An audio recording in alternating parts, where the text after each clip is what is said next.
नमस्कार दोस्तों, मैं आप सभी लोगों का एचपी पाठशाला पर स्वागत करता हूं। आज हमारी फसल विज्ञान का यह पहला लेक्चर होगा। तो हम अपने पीडीएफ के माध्यम से फसल विज्ञान के जो महत्वपूर्ण टॉपिक होंगे हम उनको कवर करेंगे। अच्छा, पीडीएफ के पीछे एक महत्वपूर्ण रीज़न यह है कि कम से कम समय में आपका सिलेबस जल्दी से कंप्लीट किया जा सके, ताकि आप सभी लोगों को अच्छे से रिविज़न करने का समय मिल जाए। तो हम सभी लोग इसी तरह जो महत्वपूर्ण बिंदु होंगे उससे संबंधित डे प्रतिदिन हम सभी लोगों को एक लेक्चर प्राप्त होता रहेगा और उम्मीद है आप लोग अपनी तैयारी करते रहेंगे, अपनी तैयारी को मजबूत करेंगे। तो बढ़ते हैं, फसलों की महत्ता एवं उनका वर्गीकरण। यह हमारे सिलेबस में एक महत्वपूर्ण टॉपिक दिया है, तो इसको पहले देख लेते हैं कि कौन कौन सी फसलें हैं, उनको किस प्रकार विभाजित किया गया है। तो सस्य विज्ञान की अगर हम परिभाषा बात कर लेते हैं कि सस्य विज्ञान कहते किसे हैं, तो पौधों के ऐसे समूहों को कहते हैं जिसे मनुष्य क्या करता है, किसी न किसी रूप में अपने उपयोग के लिए उगाता है। तो उसे हम कह सकते हैं कि फसल कह सकते हैं। अर्थात जो फसल किसे कहते हैं, सस्य। सस्य का तात्पर्य क्या है, फसल, क्रॉप। तो किसे कहते हैं कि पौधे के ऐसे समूहों को जिन्हें मनुष्य अपने उपयोग के लिए किसी न किसी रूप में उगाता है, तो उसे हम फसल कहेंगे। ठीक है। अगर हम बात करें कि कृषि के विस्तार के अनुसार फसलों को कई प्रकारों में वर्गीकृत कर सकते हैं। अगर बात की जाए कि फसलों को वर्गीकृत करने की, तो उसे हम कई प्रकार से वर्गीकृत कर सकते हैं। जैसे कि बागानी फसलें हो गई हमारी, रोपड़ फसलें हो गई हमारी, क्षेत्र फसलें। क्षेत्र फसलों को क्या कहते हैं, खेत फसलें भी कहते हैं। क्षेत्र फसलों को किस नाम से जानते हैं, फील्ड क्रॉप्स के नाम से भी जानते हैं, अर्थात खेत फसलें। तो पहले हम बागानी फसलों पर बात कर लेते हैं कि बागानी फसलें कौन सी हैं।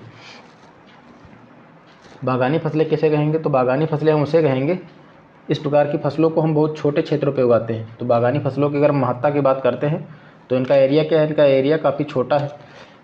जैसे कि किचन गार्डन हो गया, फ्लावर गार्डन हो गया, बैकयार्ड हो गए, ठीक है, ये गार्डन हो गए। इसके अंतर्गत अगर एग्जाम्पल की हम बात करें तो प्याज हो गया हमारा, बैंगन हो गया, पालक हो गया। अच्छा, आप लोगों को इनको ट्रिक वार या अपने शब्दों के मेल मिलाप के अनुसार समझना होगा, क्योंकि बहुत सारी नस्लें हैं, बहुत सारे किस्म हैं, तो एक ही किस्म दूसरे में मिक्सचर होने की संभावना अधिक रहती है। इसलिए आप लोगों को थोड़ा शब्दों को मेल मिलाप के आधार पर समझना होगा। मैं कुछ जो आपकी होंगी, सब कुछ जो होंगी ट्रिक मैं भी बता दूंगा, कैसे इन्हें समझें, कैसे याद करें। तो खैर देख लेते हैं। इस प्रकार की फसलों को हम बहुत छोटे क्षेत्रों पर उगाते हैं। ठीक है। इन्हें जैसे कि उदाहरण की अगर हम बात करें, किचन गार्डन हो गया, फ्लावर गार्डन हो गया, बैकयार्ड हो गया। तो क्वेश्चन किस प्रकार का बन सकता है कि किचन गार्डन जो है वह किस प्रकार की फसलें हैं, तो बागानी फसलें हैं। या प्याज हो गया, बैंगन हो गया, पालक हो गया। ठीक है। अब हम अगले अपनी फसल की ओर बढ़ते हैं, जैसे रोपड़ फसलें हैं। तो रोपड़ फसलें किसे कहते हैं, इनको काफ़ी बड़े क्षेत्र में लगाते हैं। इनका एरिया कैसा है, तो इनका एरिया काफ़ी बड़े क्षेत्रों में इनको हम लगाते हैं। तथा यह स्थायी प्रकार के होते हैं।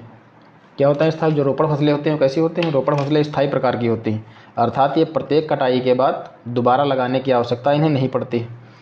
जो हमारी जो रोपड़ फसलें हैं इनका एरिया काफ़ी बड़ा होता है। एक बार फिर से इनको हम समझते हैं, क्योंकि यह कई बार रोपड़ फसलें जो यह बहुत ही इंपॉर्टेंट कई बार आया हुआ है, तो इसको अच्छे से आप लोग समझें।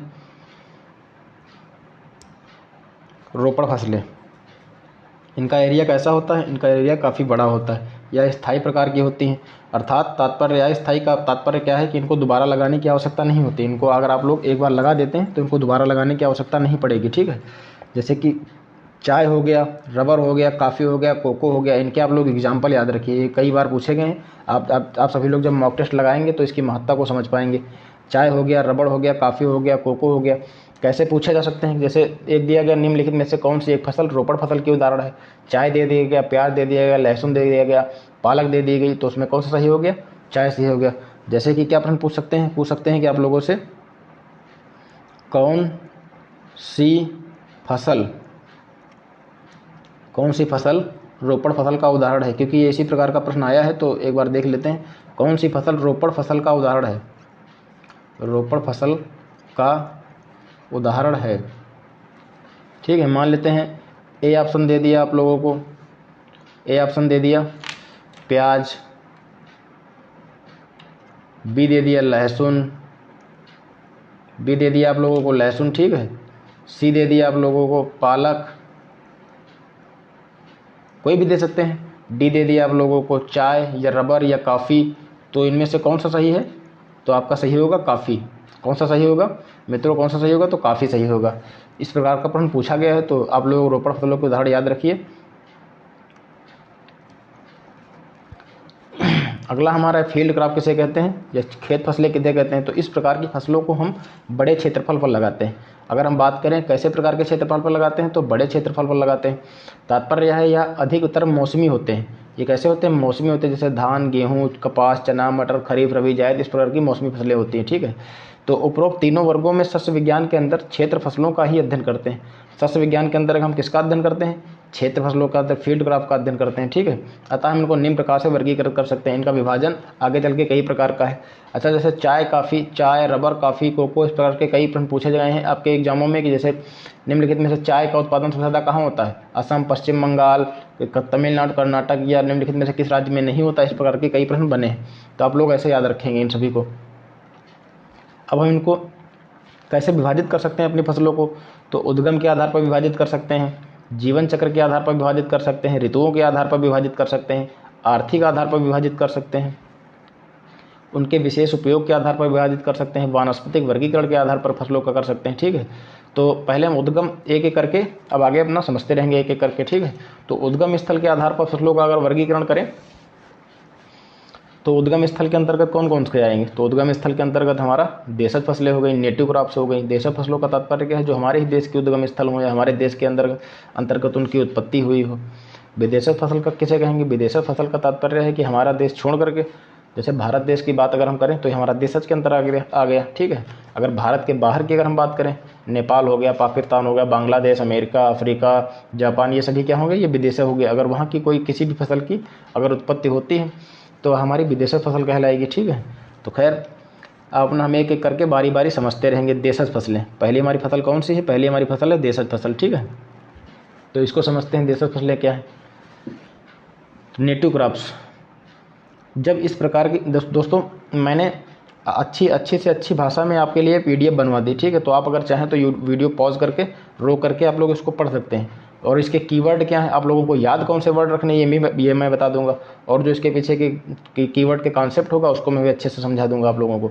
तो ठीक है, इसको समझते हैं। जब इस प्रकार की फसलें उसी भौगोलिक क्षेत्र में उगाई जाती हैं उसी भौगोलिक क्षेत्र में, इसका कीवर्ड क्या है, जो उसी भौगोलिक क्षेत्र में उगाई जाती हैं जहाँ पर उस फसल का जन्म स्थान होता है। तात्पर्य क्या है, जहाँ पर उस फसल का जन्म स्थान हो गया है होता है, ये आप लोगों का कीवर्ड है। ठीक है, तो उस फसल को उस स्थान पर क्या कहेंगे, देशज फसल कहेंगे। भारत की देशज फसलें कौन कौन सी है, अभी आपको उदाहरण याद रखने। अच्छा, इसकी लैंग्वेज हमने ऐसे डिजाइन करी है कि आप लोगों को आसानी से स्वतः पढ़ के भी आप लोगों को समझ में आ जाएगा। ठीक है, तो जब इस प्रकार की फसलें उसी भौगोलिक क्षेत्र में उगाई जाती हैं जहाँ पर उस फसल का जन्म स्थान होता है, तो उस फसल को हम क्या कहेंगे, देशज फसल कहेंगे। भारत की देशज फसलों की अगर उदाहरण की बात करें तो धान हो गया। ठीक है, हमारा जो कौन सा हो गया, हमारा धान हो गया, जौ हो गया। यहाँ पर जी लिखा है दोस्तों, टाइपिंग थोड़ा मिस्टेक हो सकती है क्योंकि दूसरे को दिया था टाइप करने के लिए। तो धान हो गया, जौ हो गया, ये उर्द हो गया, ये मूंग हो गया, ये मूंग हो गया, सरसों हो गया, अंडी हो गया, गन्ना हो गया, कपास हो गया। तो इसकी एक ट्रिक समझ लीजिए आप देशज फसलें की। मान लीजिए आपसे पूछा था कौन सा एक देशज फसल है, तो तो आप कुछ फसलें याद रखिए, डीजे, उमा, सगा है, डीजे, उमा, सगा है। ठीक है, तो आप कैसे, ये डी का तात्पर्य क्या हो गया, डी से आप क्या हो गया, धान। ये मैंने आप लोगों के लिए डिज़ाइन करा है थोड़ा ट्रिक, ताकि आप लोगों को समझ आ जाए। तो आप जब लोग बार बार इसको पढ़ेंगे तो आप उम्मीद है आप लोगों को याद हो जाएगा। बाकी आप लोग अगर अपने हिसाब से कुछ शब्दों का मेल मिलाप बनाना चाहें तो आप लोग भी बना सकते हैं। धान हो गया, ठीक है, जौ हो गया, यू से ऊ से उर्द हो गया, एम से क्या हो गया, मूंग हो गया, एम से मूंग हो गया,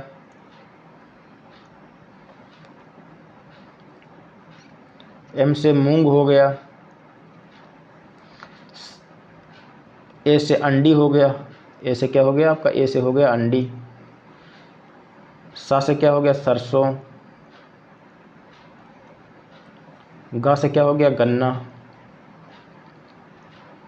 तो क्या हो गया, डीजे, आपकी ट्रिक क्या है, डीजे उमा सगा है, ये आपकी ट्रिक है, डीजे उमा सगा है। डी से हो गया धान, जे से हो गया जौ, यू से हो गया उर्द, एम से हो गया मूंग, ए से हो गया अंडी, ठीक है, सा से हो गया सरसों, गा से हो गया गन्ना। तो आप लोग उम्मीद है कि देशज फसलें समझ पाए होंगे।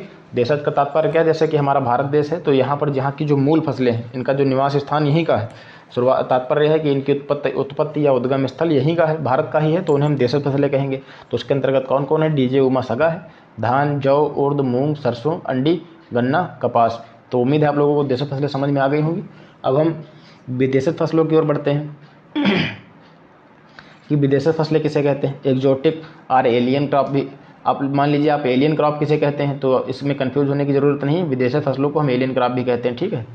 तात्पर्य क्या है, अपने क्षेत्र की ना होकर के किसी अन्य क्षेत्र की है। जैसे कि हमने भी बात करी थी आरंभ में ही कि जैसे कि जो भारत देश की नहीं फसलें हैं तो उसे हम क्या कहेंगे, विदेशज फसलें कहेंगे। तो समझ लेते हैं इसमें क्या लिखा हुआ है। जो फसलें अपने जन्म स्थान के क्षेत्र से बाहर के क्षेत्र में उगाई जाती हैं, ऐसी फसलें जो अपने जन्म स्थान के अतिरिक्त बाहर के क्षेत्रों में उगाई जाती हैं, तो वह फसलें क्या कहलाएंगी, वह फसलें विदेशज फसलें कहलाएंगी, एक्जोटिक क्रॉप कहलाएंगी। भारत में विदेशज फसलें तंबाकू हो गया, आलू हो गया, जूट हो गया, मक्का हो गया। तो आप लोग इनको याद रखिए कि विदेशज फसलें कौन सी, तंबाकू, आलू, जूट, मक्का, ये सभी कौन कौन सी विदेशज फसलें हैं। तो विदेशज फसलें किसे कहते हैं, जिनका उद्गम स्थान अपना एरिया ना होकर के, अर्थात भारत ना होकर के अन्य विदेशी स्थान है, तो उन्हें हम विदेशज फसलें कहेंगे। अब हम जीवन चक्र के आधार पर बात करते हैं। जीवन चक्र के अनुसार, जीवन चक्र का तात्पर्य क्या है कि ऐसी फसल जो अपना लाइफ साइकिल कितने वर्ष या कितने दिनों में पूरा करती हैं, तो उसे हम जीवन चक्र के आधार पर विभाजन कहेंगे। Classification according to the life cycle, ठीक है। तो एक वर्षीय फसलें एनुअल्स क्रॉप, द्विवर्षीय फसलें बाइनवल्स क्रॉप, बहुवर्षीय फसलें पेरेनियल्स क्रॉप। तो ये क्या क्या है, इस पर हम बात करते हैं, देखते हैं क्या है ये। एक वर्षीय फसलें एनुअल्स क्रॉप, एक वर्षीय फसलें वह फसलें हैं जो अपना जीवन चक्र उगने से पहले तक या एक वर्ष या एक इससे कम समय में पूरा कर लेती हैं। तो एक वर्षीय फसल किसे कहेंगे, एक वर्षीय फसल का तात्पर्य यह है कि जो उनकी जो लाइफ साइकिल है, अर्थात बोने से लेकर के पकने तक, कटने तक, वो सभी एक वर्ष या एक वर्ष से कम समय में, एक वर्ष या एक वर्ष से कम समय में। तो कीवर्ड क्या है आपका, एक वर्ष या इससे कम समय में जो अपना लाइफ साइकिल पूरा कर लेती हैं, उसे हम एक वर्षीय फसल कहेंगे। धान, गेहूं, ज्वार, बाजरा, मक्का, जौ, सोयाबीन, चना, ये सभी एक वर्षीय फसलें हैं, जो प्रचलित फसलें हैं। धान, गेहूं, जौ, ज्वार, बाजरा, ये सभी लोग जानते हैं, सोयाबीन, चना। अब द्विवर्षीय फसल जो बाइनियल्स क्रॉप हैं, ये क्या कहेंगे, ऐसे फसलें जो पहले वर्ष में केवल वानस्पतिक वृद्धि करती हैं। वानस्पतिक वृद्धि का तात्पर्य क्या है, बढ़ती हैं, जैसे बोया गया, अंकुरण हुआ, बढ़ी, लंबाई चौड़ाई, ठीक है। तो ये सभी अपनी पहले वर्ष में जो वानस्पतिक वृद्धि करती हैं, वेजिटेटिव ग्रोथ कर पाते हैं, तथा दूसरे वर्ष में फूल बनते हैं, उसमें बीज बनते हैं। क्या होता है दूसरे वर्ष में वो प्रजनन करते हैं। दूसरे वर्ष में क्या करते हैं, दूसरे वर्ष में प्रजनन करते हैं, ठीक है। तो उसे हम बाइनियल्स क्रॉप या द्विवर्षीय क्रॉप कहेंगे। उदाहरण के तौर पर चुकंदर हो गया, हमारा प्याज हो गया, तो इसे हम क्या कहेंगे, द्विवर्षीय क्रॉप कहेंगे। अब बहुवर्षीय क्रॉप किसे कहते हैं। अगर मित्रों आपकी समझ में नहीं आता तो आप लोग कमेंट करके बता सकते हैं। हम सभी लोग आप लोगों के कमेंट का रिव्यू भी करते हैं या करेंगे। तो अगर कोई प्रॉब्लम हो तो आप लोग शेयर कर सकते हैं, तो उसमें सुधार किया जाएगा। बहुवर्षीय क्रॉप किसे कहते हैं, ये पौधे अनेक वर्षों तक जीवित रहते हैं। ये पौधे क्या हैं, ये पौधे अनेक वर्षों तक जीवित रहते हैं, अर्थात इनकी लाइफ साइकिल 1 वर्ष या 2 वर्ष से अधिक की होती है, तो उसे हम बहुवर्षीय क्रॉप कहते हैं। इस प्रकार के पौधों का एक वर्षीय तथा द्विवर्षीय पौधों की तरह से फूल आने के बाद जीवन चक्र पूरा होना आवश्यक है, ठीक है। इस प्रकार के पौधों को बहुवर्षीय क्रॉप कहते हैं। जैसे रिजका हो गया, लूरसन हो गया, आपका रिजका हो गया, लूरसन हो गया, रिजका को ही लूरसन कहते हैं, तो उसे हम बहुवर्षीय क्रॉप कहते हैं, ठीक है। तो एक बार फिर से नज़र डाल लेते हैं। एक वर्षीय क्रॉप किसे कहते हैं, जिनकी लाइफ साइकिल 1 वर्ष से कम या 1 वर्ष में पूरी हो जाती है, तो उसे हम एक वर्षीय क्रॉप कहेंगे, एनुअल क्रॉप कहेंगे। अगर द्विवर्षीय फसल किसे कहेंगे, पहले वर्ष में क्या करती हैं द्विवर्षीय जो फसलें होती हैं, पहले वर्ष में अपनी वानस्पतिक वृद्धि करती हैं। दूसरे वर्ष में क्या करती हैं, तो दूसरे वर्ष में उसमें फलों का आना, फूल का आना, बीज का बनना, ये सभी दूसरे वर्ष होता है, तो उसे हम बाइनवल क्रॉप कहेंगे, ठीक है। उदाहरण के तौर पर अगर हम बात करें, चुकंदर हो गया, हमारा प्याज हो गया, ये सभी क्या है, द्विवर्षीय क्रॉप हैं। अगर पेरेनियल्स क्रॉप की बात करते हैं, बहुवर्षीय क्रॉप की बात करते हैं, तो अनेक वर्षों तक जीवित रहते हैं, ठीक है। 1 वर्ष तथा द्विवर्षीय पौधों की तरह से ही फूल आने के बाद इनका जीवन चक्र संपन्न होता है। तो जैसे रिजका, लूरसन जो है आपका, ये बहुवर्षीय क्रॉप है। अब आप लोगों को मान लेते हैं प्रश्न कैसे बनेगा, ये भी देख लेते हैं, एक प्रश्न के माध्यम से समझ लेते हैं प्रश्न कैसे बनते हैं या कैसे आते हैं प्रश्न। हमने इधर में साइड आप लोगों को समझाने के लिए छोड़ा है, जो जगह साइड में छूटी हुई है। मान लेते हैं प्रश्न हमारा क्या है, प्रश्न देख लेते हैं कि निम्नलिखित में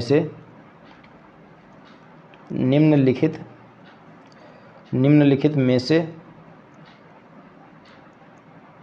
कौन सी क्रॉप बहुवर्षीय क्रॉप का उदाहरण है,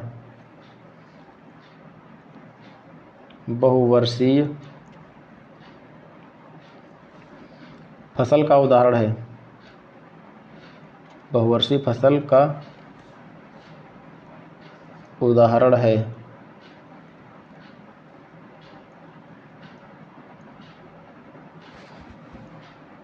ठीक है, तो निम्नलिखित में से कौन सी क्रॉप बहुवर्षीय फसल का उदाहरण है। ठीक, तो बात करते हैं, अगले बढ़ते हैं प्रश्न। इसके ऑप्शन कौन कौन से हो सकते हैं। तो ए हो गया हमारा प्याज हो गया, ए हो गया प्याज, बी हो गया धान, सी हो गया ज्वार, डी हो गया हमारा रिजका। प्रश्न क्या है हमारा, प्रश्न क्या है कि निम्नलिखित में से कौन सी क्रॉप बहुवर्षीय फसल का उदाहरण है। ए हो गया प्याज, बी हो गया धान, सी हो गया ज्वार, डी हो गया रिजका। तो इसमें कौन सा उदाहरण है, सही क्या होगा दोस्तों, रिजका हमारा जो होगा बहुवर्षीय फसल का उदाहरण। ऐसे ही प्रश्न आपको देखने को मिलेंगे, या आप लोग जो प्रैक्टिस सेट लगा रहे होंगे उसमें भी ऐसे ही प्रकार के प्रश्न देखने को मिल रहे होंगे। अगला हमारा क्या है, ऋतुओं के आधार पर classification, classification according to the season, season के आधार पर। ये सभी लोगों ने तो कई बार पढ़ा ही होगा, खैर फिर से बात करते हैं इस पर। जैसे खरीफ की फसल, इनको 3 आधार पर, भारत में 3 आधारों पर मौसम के अनुसार पर विभाजित है फसलें। खरीफ की फसल, रबी की फसल, जायद की फसल। खरीफ की फसल, रबी की फसल, जायद की फसल, ये हमारी किस प्रकार की सीजनेबल क्रॉप्स हैं। तो खरीफ की फसल की बात करते हैं। खरीफ की फसल कैसे है, इनको आप लोग अच्छी तरह से पढ़िए, क्योंकि कई बार ऐसे प्रश्न बनते भी हैं। तो जिन फसलों को बोते समय, इसमें देख लेते हैं पहले क्या लिखा है। जिन फसलों को बोते समय अपेक्षाकृत अधिक तापमान तथा अधिक आर्द्रता की आवश्यकता होती है और पकते समय शुष्क वातावरण की वह फसलें आवश्यकता होती, वह फसलें इस वर्ग में आती हैं। ठीक है, तो पहले इसको समझते हैं क्या है इसका कहना तात्पर्य, क्या कहना चाहता है कि जिन फसलों को बोते समय अपेक्षाकृत अधिक तापमान, तो खरीफ की फसलें जब हम इन्हें बो रहे होते हैं, लगा रहे होते हैं, तो वैसे भी आर्द्रता भी अधिक होती है। जैसे बरसात का मौसम होता है तो ह्यूमिडिटी की मात्रा अधिक होती है, तो अधिक तापमान की आवश्यकता होती है, आर्द्रता की भी आवश्यकता होती है। और पकते समय जब ये पक रहे हों तो शुष्क वातावरण की आवश्यकता होती है, अर्थात आर्द्रता की अपेक्षाकृत कमी होनी चाहिए, शुष्क वातावरण की आवश्यकता होती है। ये खरीफ की फसलें उसमें आती हैं, शामिल होती हैं। बारानी, बारानी का तात्पर्य क्या होता है कि जिन भूमियों में सिंचाई के साधन नहीं होते हैं, वहाँ वर्षा प्रारंभ में होने की फसलों की बुआई जून जुलाई में करते हैं। बारानी कृषि किसे कहते हैं, बारानी कृषि उसके कहते हैं जो ऐसी कृषि जो अधिकांश रूप से वर्षा पर निर्भर करती हो, तो बारानी के अंतर्गत आती है। ठीक है, तो खरीफ की फसलों की बुआई कब करते हैं, तो जून जुलाई में इनकी बुआई करते हैं। खरीफ की फसलों के आप लोग उदाहरण याद रखिए, धान, ज्वार, बाजरा, मक्का, मूंग, ग्वार, जूट, पटसन, कपास, ढैंचा, ये सभी, ये आपका ढैंचा होगा। ढैंचा, मक्का, ज्वार, धान, मूंगफली आदि फसलें ऋतु में उगाते हैं। तो दक्षिण भारत, अच्छा ये लाइन आपके लिए बहुत ही महत्वपूर्ण है कि दक्षिण भारत में मौसम नम होने के कारण कुछ फसलें जो है रबी में उगाई जाती हैं। अगर जैसे एग्जामिनर आपका जो पेपर है कठिन बनाना चाहता है तो इस प्रकार की लाइन का वह इस्तेमाल करेगा। क्योंकि खरीफ का फसल जो है ये, इसके बारे में तो आम बात है, ये तो प्रत्येक व्यक्ति पढ़ेगा या कोई संस्थान वाले लोग पढ़ाएंगे ही। पर आप लोग ये बात जरूर याद रखिए कि दक्षिण भारत में मौसम नम होने के कारण कुछ फसलें जो है रबी में उगाई जाती हैं। अच्छा, ऐसा क्योंकि दक्षिण भारत में अधिकांश वर्षा कैसे होती है, तो जैसे हमारा ये भारत है, ठीक है, समझ लेते हैं इसके पीछे का कॉन्सेप्ट क्या है। जैसे ये हमारा भारत है, बेसिक ऐसे बना लेते हैं थोड़ा सा समझने के लिए।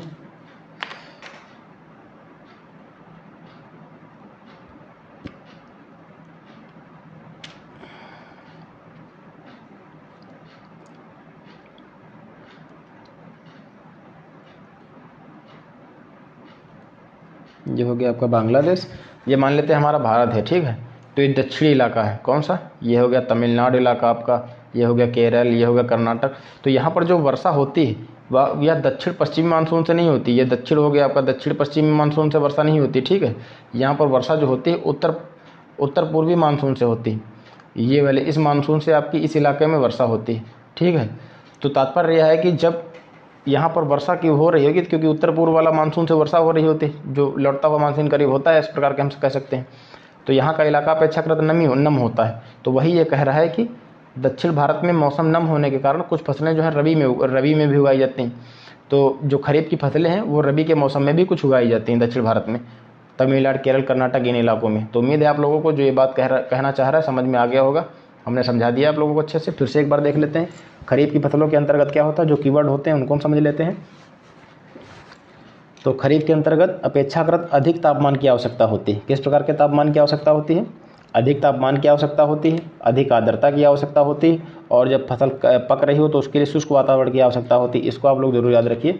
बारानी कृषि किसे कहते हैं? जिन भूमियों में सिंचाई के साधन अनुपलब्ध होते हैं वहाँ पर वर्षा जो है प्रारंभ में होने से फसलों की बुआई जून जुलाई में करते हैं। जो वर्षा के मौसम पर आधारित कृषियाँ होती हैं वो बारानी के अंतर्गत आते हैं। उदाहरण के तौर पर धान हो गया, धान, ज्वार, बाजरा, मक्का, ढैंचा, मूंग, जुगार, जूट, पटसन, कपास, मूंगफली, ये सभी आपके खरीफ फसलों के उदाहरण हो गए।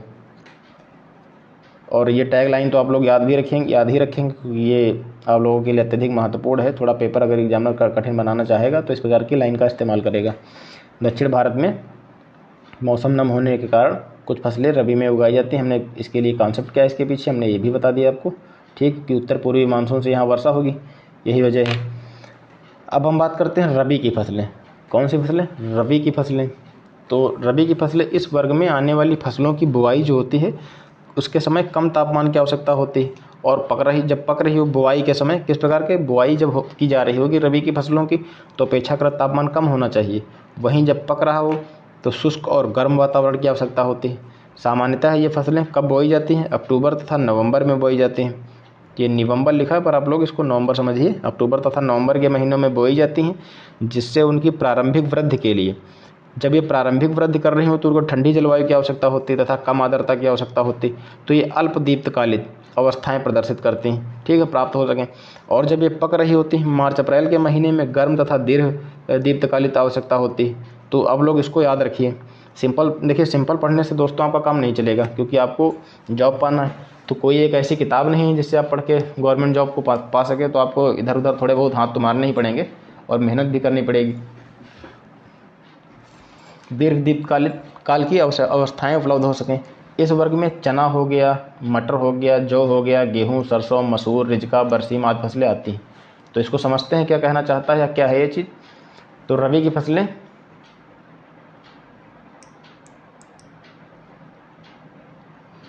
तो इसके लिए क्या क्या कंडीशन चाहिए हमें? तात्पर्य है जब फसलें बोई जा रही हों तो कम तापमान होना चाहिए और पकते समय शुष्क और गर्म वातावरण की आवश्यकता होनी चाहिए। ये हो गया कीवर्ड कि जब बोई जा रही हों हमारी फसलें तो तापमान कम होना चाहिए, और जब पक रही हों तो शुष्क और गर्म वातावरण होना चाहिए।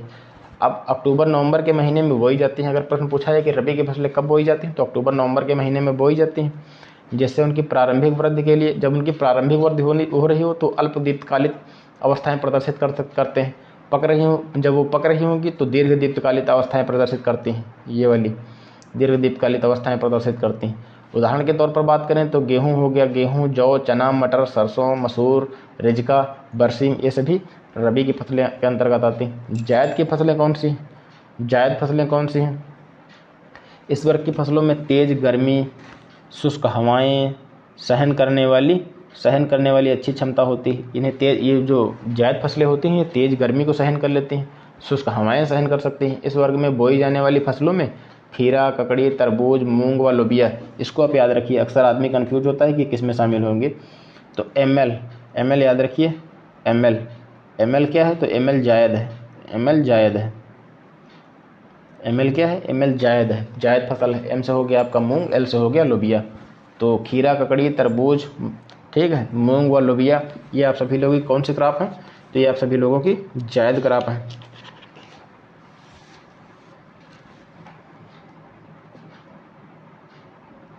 अब हम बढ़ते हैं आर्थिक आधार पर फसलों का वर्गीकरण। अब हम अपने आर्थिक आधार पर बात करते हैं। ये अत्यधिक महत्वपूर्ण है। यह वर्गीकरण बहुत ही महत्वपूर्ण समझा जाता है। बहुत ही क्या समझा जाता है? महत्वपूर्ण समझा जाता है। इस वर्गीकरण को सस्य वैज्ञानिकी, तात्पर्य क्या है? एग्रोनॉमिकल, सस्य वैज्ञानिकी वर्गीकरण भी कहा जाता है। फसलों को उनके उपयोग की दृष्टि से निम्न वर्गों में विभाजित करते हैं। तो अगर पूछा जाए कि एग्रोनॉमिकल वर्गीकरण किसे कहा जाता है, तो एग्रोनॉमिकल वर्गीकरण किसे कहा जाता है? जब आर्थिक आधार पर विभाजन की बात की जा रही हो तो आपका एग्रोनॉमिकल वर्गीकरण कहा जाएगा, ठीक है। तो इसके अंतर्गत अन्न हो गए, मोटे अनाज हो गए, ये सभी शामिल किए जाएंगे। अब हम सीरियल्स की बात करते हैं। सीरियल है क्या? तो सीरियल एक प्रकार का रोमन शब्द है जो रोम इटली की देवी सीरियली के नाम से लिया गया है, तो जिसका तात्पर्य क्या है? दाना देने वाली देवी। तो सीरियल क्या है? सीरियल एक प्रकार का रोमन शब्द है। कौन सा शब्द है? तो एक प्रकार का रोमन शब्द है, ठीक है। रोम जो है इटली की देवी हैं, सीरियली के नाम से है। तात्पर्य इसका क्या है? अर्थ क्या है? तो दाना देने वाली देवी, गिवर ऑफ ग्रेन कहते हैं। इसमें इनकी जो घासों इसमें घासों को अधिक स्टार्ची दानों के लिए उगाते हैं। जिसमें घासें होती हैं अधिक स्टार्ची दाने देने के लिए उगाया जाता है, ठीक है। यह दाना एक बीज वाला, जिसे क्राइप्सस कहते हैं। तो बीज वाले दाने को हम क्या कहेंगे? बीज वाले दाने को हम क्राइप्सस कहते हैं। ये टर्मिनोलॉजी आपकी पूछी भी जाती है कि क्राइप्सस क्या है। तो जो एक ऐसा दाना जिसमें बीज है तो उसे हम क्राइप्सस कहेंगे, ठीक है, जो खाने के काम आता है। सीरियल में बड़े आकार के दानों वाली घासों को उगाया जाता है। तो सीरियल में किस प्रकार की घासों को उगाया जाता है? जिसमें आमतौर पर बड़े दाने होते हैं, जो उसे हम उगाते हैं, ठीक है। तो उदाहरण की अगर हम बात करें, गेहूं हो गया, मक्का हो गया, जौ हो गया, ज्वार हो गया, बाजरा हो गया। मक्का जैसे ये भुट्टा है आपका, ठीक है। मक्के को हम गांव में हम सभी लोग शायद भुट्टा भी बोलते हैं। ये आपका भुट्टा हो गया, इसमें बड़े बड़े दाने होते हैं ऐसे ऐसे, जिनको भून कर खाया जाता है। तो आज वर्तमान समय आधुनिक के ज़माने में पॉपकॉर्न वगैरह बनाए जाते हैं। तो इसमें बड़े दाने होते हैं, तो ये सभी सीरियल के अंतर्गत आएंगे, ठीक है। आकार में जो बड़े दाने वाली जो घासें होती हैं उसको हम सीरियल के अंतर्गत उगाते हैं। जैसे गेहूँ हो गया, मक्का हो गया, जौ हो गया, ज्वार हो गया, बाजरा आदि। अब हम बात करते हैं मोटे अनाज की। यह छोटे दाने वाली अन्न है, मिलेट्स किसे कहते हैं? छोटे दाने वाली अन्न को मिलेट क्या कहेंगे? छोटे दाने वाली अन्न को कहेंगे। जो छोटे दाने होते हैं वो मिलेट के अंतर्गत आते हैं, जो खाद्य के हिसाब से अन्न से कम महत्वपूर्ण होते हैं। जो सीरियल्स की अपेक्षाकृत कम महत्वपूर्ण होते हैं, किसके हिसाब से? खाने के हिसाब से कम महत्वपूर्ण होते हैं। इनके दानों में टेस्टा व पेरिकार्प आपस में मिल करके एक आवरण बनाती हैं। जो मोटे अनाज होते हैं मिलेट्स क्या होते हैं? जो मिलेट्स होते हैं ये टेस्टा प्लस पेरिकार्प आपस में मिल करके एक आवरण बनाते हैं। क्या बनाते हैं? आवरण बनाते हैं। टेस्टा और पेरिकार्प मिलकर के मिलेट्स में एक आवरण का निर्माण करते हैं, ठीक है। तो अब विकासशील देशों में सूखे वाले क्षेत्रों में खाने के काम आते हैं। पूछा जा सकता है कि निम्नलिखित में से कौन सी फसलें हैं जो विकासशील देशों में अपेक्षाकृत अधिक महत्व रखती हैं? तो मिलेट्स जो होते हैं, मोटे जो अनाज हैं वह अपेक्षाकृत विकासशील देशों में जो सूखे इलाके होते हैं उनमें खाने के काम आते हैं। जैसे ज्वार हो गया हमारा, बाजरा हो गया, कामनी, सांवला, ये रागी, ये सभी हमारे मिलेट्स के अंतर्गत आते हैं, ठीक है। अपेक्षाकृत कम महत्वपूर्ण होते हैं, किंतु जैसे जो विकासशील देश हैं हमारे और ड्राफ्ट्स वाले एरिया हैं, सूखे वाले एरिया हैं, उसमें इस प्रकार की फसलों का हम इस्तेमाल करते हैं। अब हम बात करते हैं cereal crop, pulses crop, oil seed crop, चारे वाली क्रॉप, सरकरा क्रॉप, रेशे वाली फसलें। इन सब पर हम लोग बात करेंगे बारी बारी से। आपके सिलेबस में है तो आप लोग इसको अच्छे से समझिए, क्योंकि आपके एग्ज़ाम के लिहाज से बहुत ही महत्वपूर्ण भी हैं। और प्रत्येक टॉपिक, जो भी आपका टॉपिक है उसके आधार पर पढ़ेंगे। 1 मिनट दोस्तों, ज़रा मैं पानी पी लेता हूँ।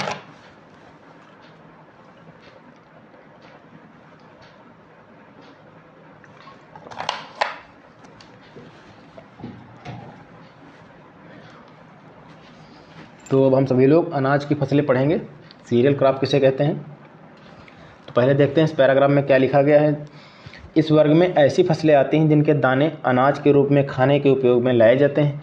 इसके अंतर्गत गेहूं, धान, ज्वार, बाजरा, मक्का, जौ व कुछ छोटे मिलेट्स, सांवा, मंडुआ, रागी, चीना, कौंदो, कुटकी आदि की फसलें शामिल हैं, ठीक है। तो समझते हैं इसको। इसके अंतर्गत ऐसी फसलें आती हैं, क्या ऐसी फसलें आती हैं जिनके दाने जो हैं अनाज के रूप में खाने के उपयोग में लाए जाते हैं। जो दाने हैं खाने के रूप में लाए जाते हैं, ठीक है।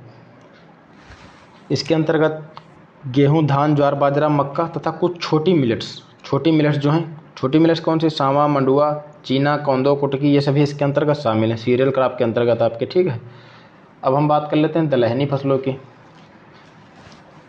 तो हम सभी लोग अपने लेक्चर का टाइम आज इतना ही रखते हैं, जैसे जैसे समय आएगा हम लोग सभी लोग करीब 1 घंटा का लेक्चर किया करेंगे, क्योंकि अभी आपका एग्ज़ाम काफ़ी समय भी है, तो आप लोग आराम आराम से तैयारी करते रहिए। नमस्कार दोस्तों, मिलते हैं अगले लेक्चर में। धन्यवाद।